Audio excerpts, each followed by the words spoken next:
السلام عليكم ورحمة الله وبركاته. الحمد لله والصلاة والسلام على رسول الله صلى الله عليه وسلم وبعد.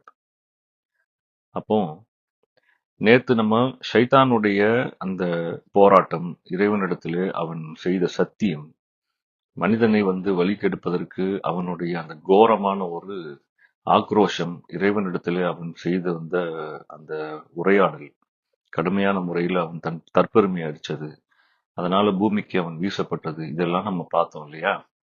அப்போ ஷைத்தானுடைய குணம் என்பது என்னவென்று நமக்கு தெளிவா தெரிஞ்சு விட்டது.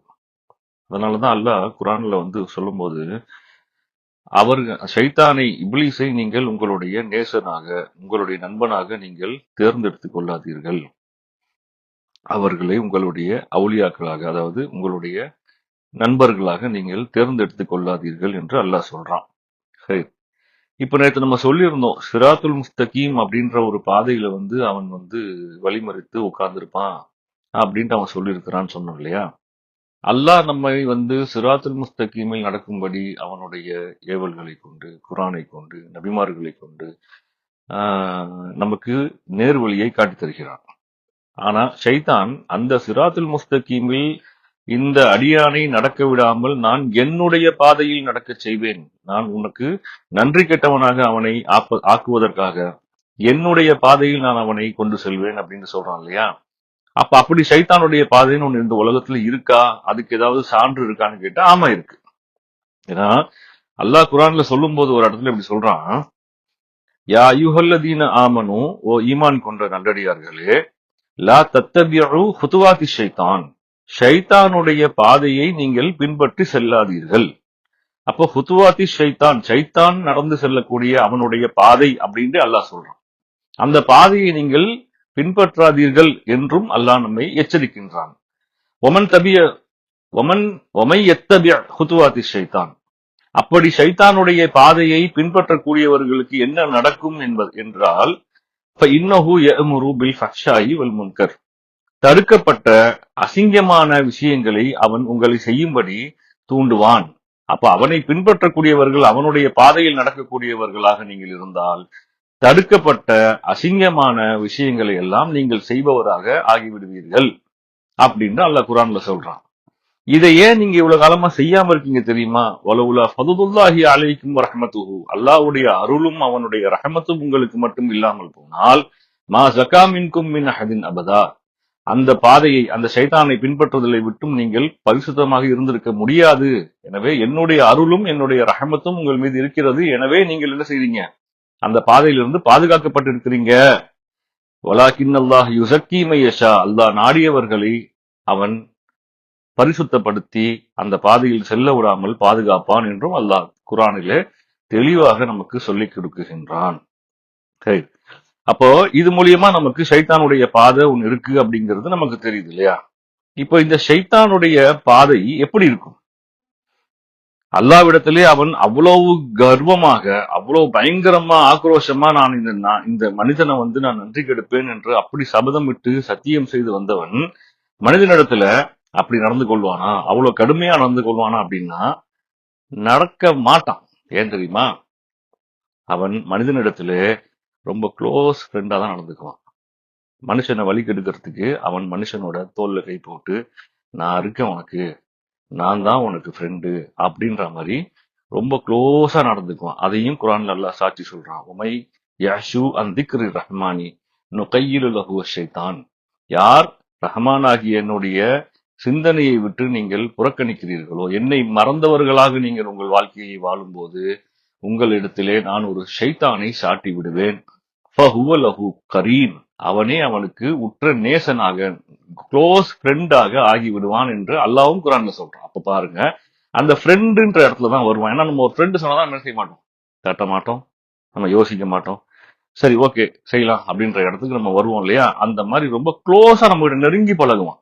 சைத்தானுடைய மதிநுட்பம், அவன் செய்யக்கூடிய செயல் எல்லாம் ரொம்ப ரொம்ப ரொம்ப நுட்பமான ஒரு போக்கு.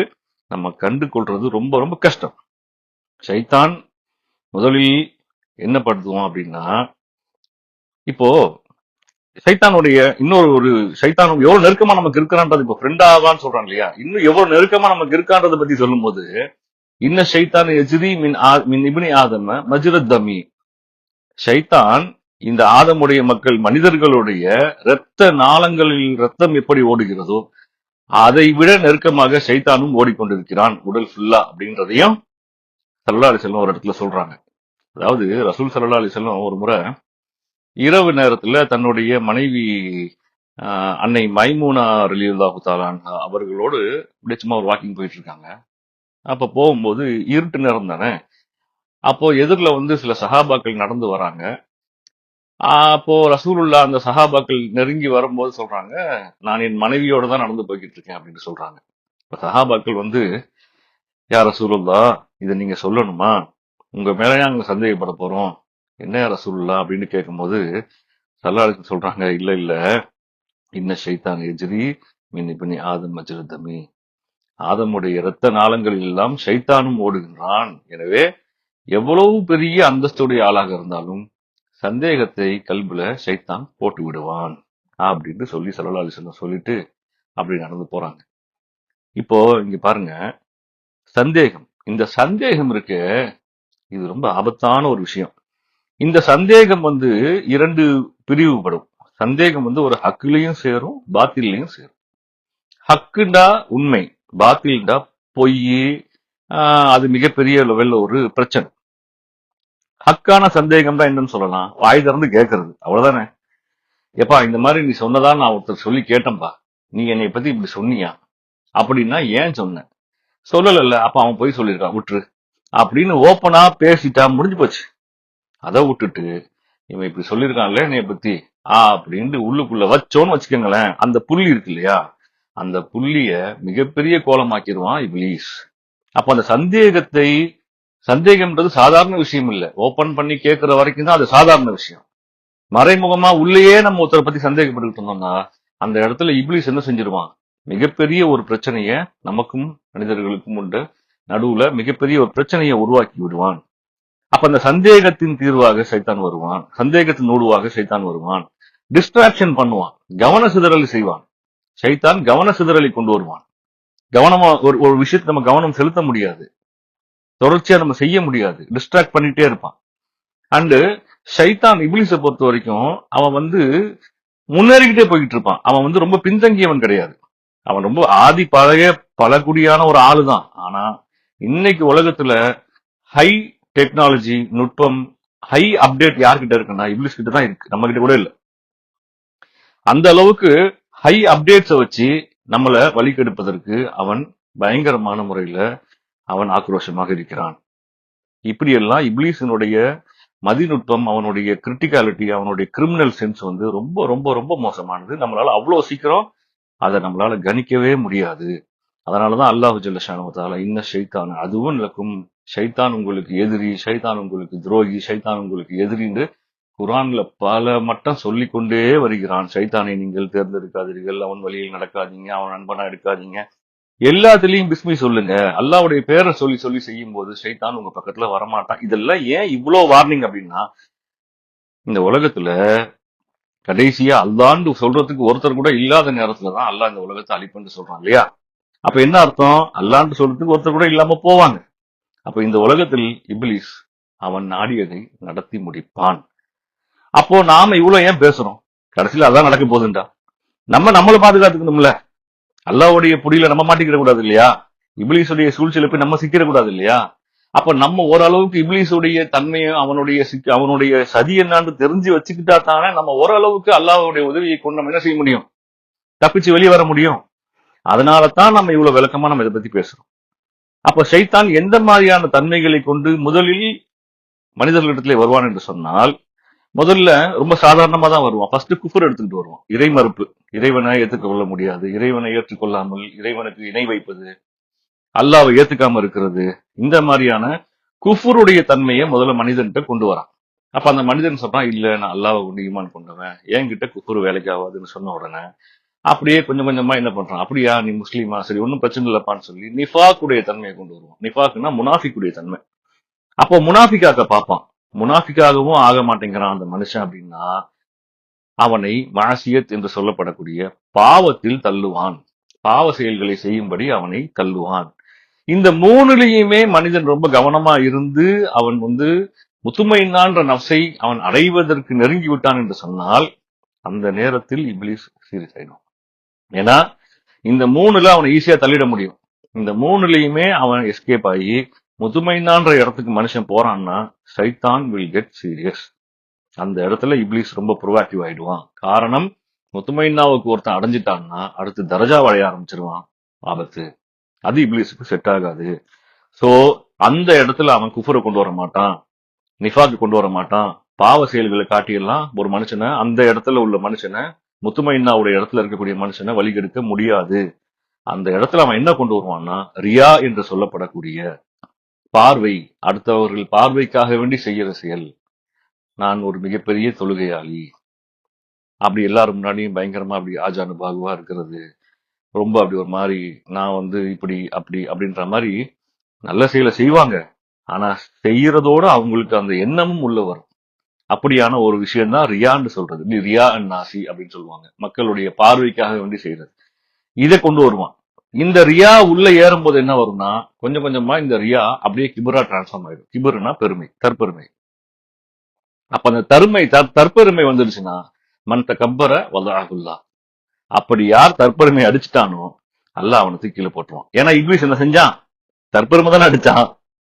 அப்ப தற்பெருமை அடிச்சுட்டா இப்ப பாருங்க, இவ்வளவு பெரிய அந்தஸ்துக்கு வரும்போது இந்த இடத்துல சீரியஸா மாதிரி தற்பெருமைன்ற ஒரு இடத்த கொண்டு வந்து வச்சுட்டான். ஏன்னா அந்த பெருமைன்ற இடம் வரும்போது ஆட்டோமேட்டிக்கா அல்லாஹ்வுக்கு அகேன்ஸ்ட் ஆயிடுவான் அந்த மனுஷன். அப்ப இப்லீஸோடைய சூழ்ச்சி இல்லாம ஜெயிச்சிருவான். கீழே விழுந்து காலி மனுஷன். பாருங்க எவ்வளவு நாசுக்கா, எவ்வளவு மெனக்கிடுறான் பாருங்க. ஆனா நாம அல்லாவை நன்றி சொல்வதற்கென்று நம்மளுடைய நேரத்தை செலவிடுவதில் ரொம்ப ரொம்ப ரொம்ப நம்ம கேர்லெஸ்ஸா இருக்கிறோம். கையிலேயே நம்ம வச்சிருக்கிறோம் இப்லீஸ, போனுன்ற பேர்ல. எவ்வளவு நேரத்தை நம்ம அந்த போன்ல செலவழிக்கிறோம். இன்னைக்கு யாரும் மேக்சிமம் கிதாப் எடுத்து ஓதுறது இல்ல, கிதாப் எடுத்து படிக்கிறது இல்ல, ஒரு ஒரு ஒரு நல்ல 4 வார்த்தைகளை வாசிச்சு அறிவை கத்துக்கிறோம் இல்ல. ஏன்னா இன்னைக்கு எடுத்தோம்னா ஒரு 10 நிமிஷம் உட்காந்து படிக்க வேண்டிய கஷ்டத்தை ஒரே நிமிஷத்துல ஒருத்தர் ரீல்ஸ்ல சொல்றாருன்னா அதை கேட்க தான் நம்ம நினைக்கிறோம். ரொம்ப ஸ்பீடா போறோம். நம்ம 1 மணி நேரம் உட்கார்ந்தா கிட்டத்தட்ட ரீல்ஸ்ன்ற பேர்ல நூறுக்கணக்கான விஷயங்களை நம்ம பார்த்துறோம். அந்த 1 மணி நேரத்துல அந்த மூளை என்ன செய்யும்? மங்கி மருடா போயிடாதா? கான்சென்ட்ரேஷன் எப்படி பண்ண முடியும்? டிஸ்ட்ராக்ஷன் ஆகுதா?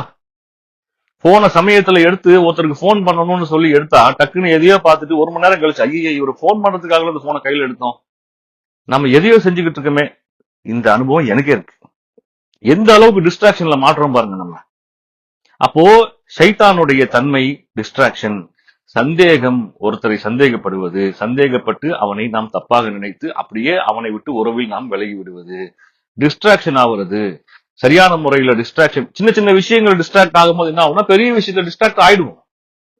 இப்படியாக நாம் இப்ப குஃபுரோ பெரிய ஒரு ஷிர்கோ இந்த விஷயத்துல எல்லாம் போய் நம்ம சிக்க மாட்டோம். அது நம்ம சொன்ன மாதிரி பெரும்பாவங்கள்ல நம்ம கொஞ்சம் உஷாராகி தப்பிச்சிருவோம். ஆனா சின்ன சின்ன விஷயங்கள்ல போய் சிக்கி நம்ம மிகப்பெரிய லெவல்ல அடி வாங்கிடுவோம்.